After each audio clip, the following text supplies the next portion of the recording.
क्या आपने कभी सुना है कि कैसे नन्हे कन्हैया ने यमुना नदी को विष से मुक्त किया? चलिए सुनते हैं कालिया नाग दमन की अद्भुत कथा। बहुत समय पहले यमुना नदी में कालिया नामक एक भयंकर और विषैला नाग वास करता था। उसकी विषैली सांस और जहरीले शरीर से पूरी नदी का जल दूषित हो गया था। इतना ही नहीं, नदी किनारे आने वाले पशु, पक्षी और मनुष्य भी उसकी विषाक्तता से मरने लगे थे।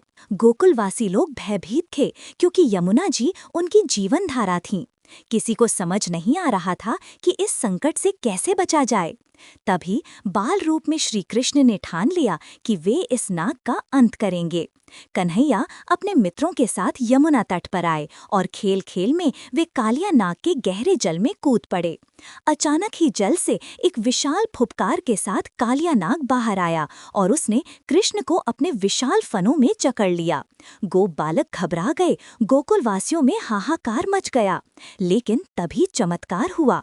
श्री कृष्ण ने अपने कोमल कदमों से उस नाग के फनों पर नृत्य करना शुरू किया। हर एक फन पर वे ऐसे कूदे जैसे किसी वाद्य पर ताल दे रहे हों। नाग तड़पने लगा, उसकी शक्ति क्षीण होने लगी। अंततः कालिया नाग ने हार मान ली और भगवान से दया की याचना की। भगवान श्री कृष्ण ने उसे दंड देने के बजाय आदेश दिया कि वो यमुना नदी को छोड़कर अन्यत्र चला जाए और कभी किसी को हानि न पहुंचाए। कालिया नाग ने आज्ञा मानी और परिवार सहित नदी से दूर चला गया।